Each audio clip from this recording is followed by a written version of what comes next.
And I think all the people in this room understand that. This gets to the importance of funding from nonprofit groups like ACGT and Wendy's Walk and Swim Across America, because the work I'm focusing on is CAR T cells now, because I've been so impressed with their potency.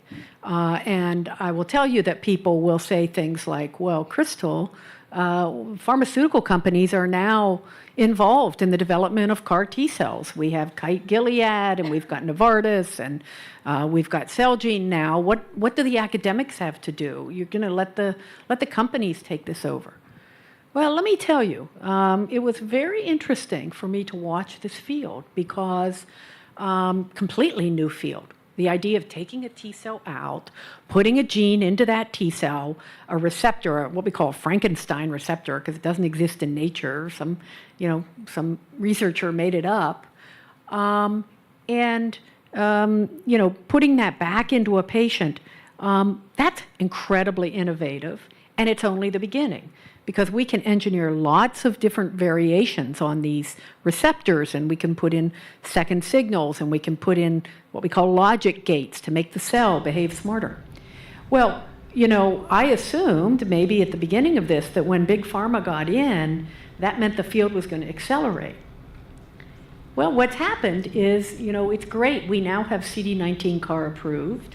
And it's likely, it's got 2 indications. It'll likely get a 3rd indication. It'll likely move closer to front line. The BCMA CAR may get approved. But that's what the pharmaceutical companies are going to focus on, because that's the low risk, low hanging fruit, and that's what their strength is.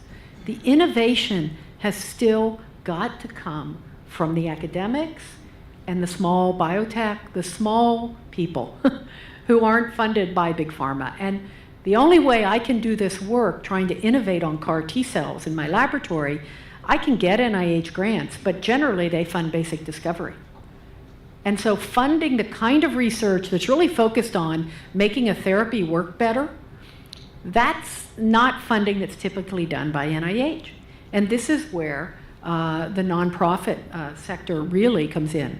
I mean, there is no way in pediatrics and rare disease that we can make significant advancements without the contributions of places like ACGT.